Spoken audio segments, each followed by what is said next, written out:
Today, you're not going to believe me, but I'm going to tell you anyway.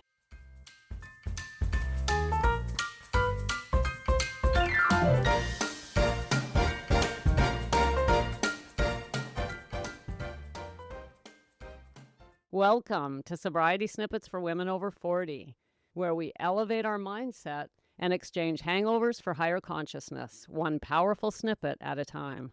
I'm Becca Jacobson, and I have a snippet for you today that you're just not going to believe, and most of you won't do it, and most of you, you just won't believe it, but that's okay. I'm going to do it anyway, because somebody will, even if one of you goes, you know what if that works? What if what she's saying is actually true? Somebody will try it, and that one woman, even if it's one, it's worth it. So here we go, gals. Here's the question that came to me, not just once, but many, many times over the last year, even longer than a year. I've never addressed it, but here it is. The question is, how do I help a loved one who is suffering and I can't help them? In other words, someone who we can't go to them and say, here, do this, try that, let me fix this, let me give you that. Someone who is beyond our reach. Usually this is a child or even a grandchild who's in trouble and they don't want your help. In fact, often they want you to back off. Get away from me, Grandma. I got this. The truth is, gals, that I've met more than one woman in my world who has a child or a grandchild who's addicted, on the streets, really in serious, serious trouble. You know, we see people on the streets, they have families, they have parents, they have siblings. And you got to wonder, what's it like for their parents? And sometimes you wonder, do they not care? Oh, yeah, they care. And a lot of these parents, women, mothers, grandmothers, end up in my sphere of influence, end up in my world. And I hear how painful that is. And the truth is, I actually have friends in my personal life who've experienced this as well. I don't know. How hard would that be to have a son or a daughter or a grandson or a granddaughter out there struggling? Now, in most cases, we've tried to help them. I mean, why wouldn't we? We're their mother, we're their grandmother. We're not going to just let them die out on the streets. But helping people with addiction problems who have ended up allowing the addiction to take them to that level becomes virtually impossible. And one of the biggest heartbreaks of this is that we waste, I will use the word waste, even though it is heartbreaking, right? But we will waste time trying to actually help them, meaning giving them money or a place to stay or advice or a warm hug, whatever we think they need. But if it's addiction, deep addiction, this almost never works. We give them money and guess where it goes? Then we're heartbroken again. And we go through this cycle of, I promise never again, thanks for your help. And then you turn around and they're back out there. Now, this is a very extreme, but we also have similar difficulties just helping a loved one in a difficult relationship or a difficult marriage. And you know what? When they're all grown up, the only real thing we can do is back off and leave them alone because that's what they want. Unless they literally come to you and say, help me, Mom. I want your help and I'm willing to take your advice. We cannot. And it's not our role to do that once everyone's all grown up. But, and here's the part that I want to give you today, there is a way you can help them. So whatever your situation, whether you have a loved one in the depths of addiction, whose life may even be in danger, or a loved one in a difficult marriage, or a loved one just having a hard time trying to choose a path in life, anywhere on this scale, any loved one that you want to help but you can't actually help in terms of physical support, material support, emotional support. Here's what you do. You ready?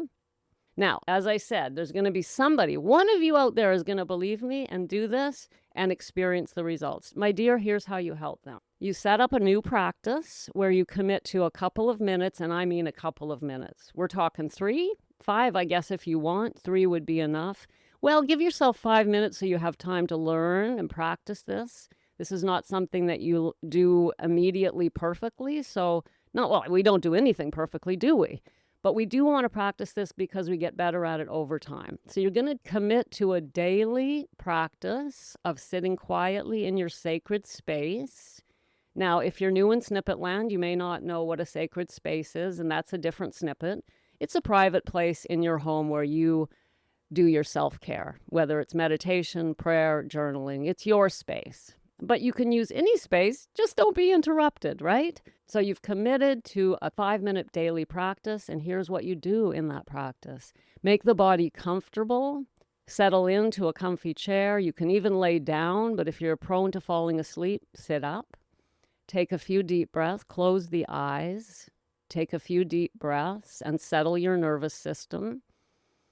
You want to stimulate the throat, which stimulates that vagus nerve and will help you to settle the nervous system. That's another snippet too. So you're going to settle yourself in. Your eyes are closed. The body is relaxed and not bothering you. We want to forget the body. That's why we get comfy, right?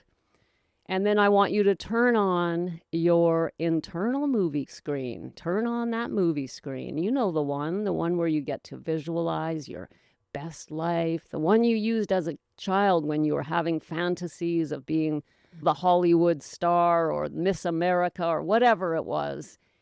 Turn on that movie screen and you have one. Now, if yours is a bit dusty, don't worry about it. It will become clearer over time. We just start an internal visualization, and the star of this show is your loved one. See them healthy and happy.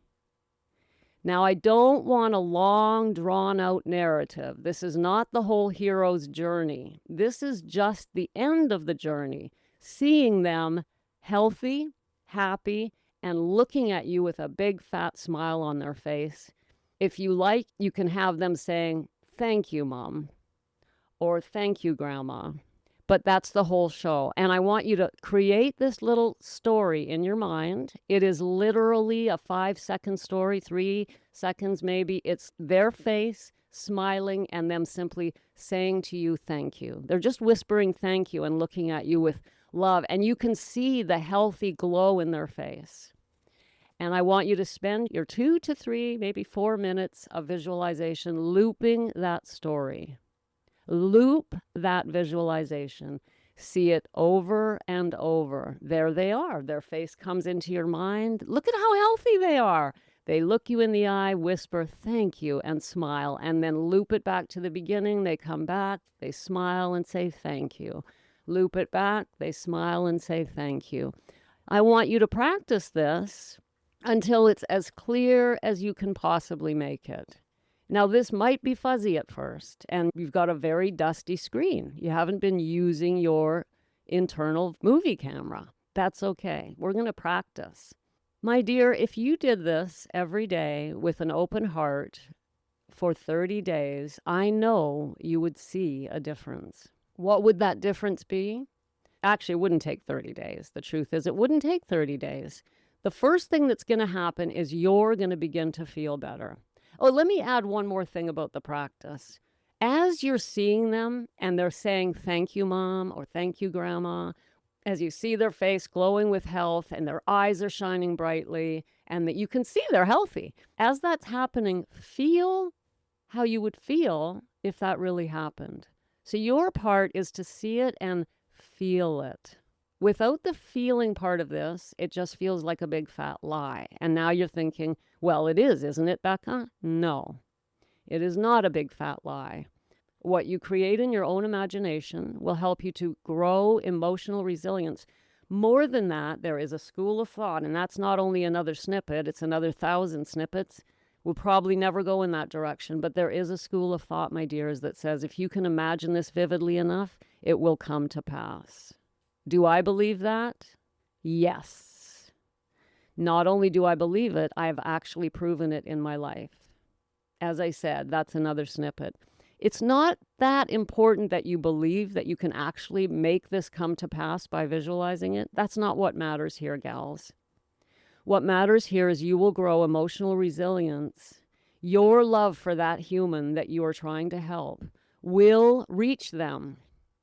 I don't care if they're on the other side of the country or the continent.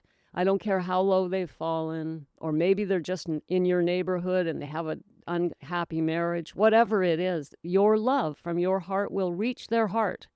Even if it's subtly and they don't wake up one day and go, "Oh, what's that going on? Mom, what are you doing? I felt something." That's not what we're after here. It will help you grow emotional resilience and it will reach their heart. We are energetic beings, dears. We are not these physical bodies. This is a practice that you can commit to out of love for this human that you want to help. Sit quietly for 1 to 3 minutes. Loop that scene. Feel love for them in your heart. And the most powerful emotion you can feel, jot this one down if you're taking notes. The most powerful emotion you can feel when doing this is relief. I want you to feel relief. Because isn't that what you would feel if they suddenly showed up at your door and there they were with a healthy glow on their face and a smile and they're, thank you, Mom. You might want to change the words. Don't come up with a big narrative, but it doesn't have to be thank you. It can be I love you, Mom, or I'm okay, Mom, or Grandma, or whatever works for you. You're creating the little scene in your own that you get to loop. Make it very short, very specific, and it indicates all is well with this loved one. Loop that little scene. Feel as much love and relief as you can muster without forcing it. Stay relaxed. If at first you can't even feel relief because it doesn't feel real, that's okay. Just keep practicing it each day for 2 to 3 minutes. At the end of this practice, you're not allowed to judge it. Do not get up and go, well, that wasn't good enough. I didn't feel it strongly enough. I didn't see them clearly enough. I don't think I did it right. Maybe I should re-listen to that snippet and make sure, or maybe I should email Becca and check if I'm doing this right, or maybe this will actually, forget it. There will be no analysis after the practice. Do your 3 minutes. Take 5 in the beginning because you're learning, but it shouldn't take 5 minutes. It really shouldn't. And then get up, take a nice deep breath, and walk away in faith that you have helped this individual and yourself grow emotionally. My dear, if it's only one of you tries this, this was a worthwhile snippet. If you're in doubt about this, I encourage you to give it more thought. And remember, it's not really whether or not you will change their lives what matters. What matters is that you will grow emotionally. Lately, I've been hearing more and more from women that they have a hard time finding my show notes. And you know what? I get it. Podcast platforms are not easy to navigate, and none of us here in Snippetland are digital natives, right? We're all learning. We weren't raised on this stuff. And so if you want to be receiving goodies in your inbox, if you want to be getting my guides, if you want to come deeper into Snippetland and you're not sure how, it's very simple. Just shoot me an email at beccajacobson.com and say, Becca, I'm coming deeper into Snippetland.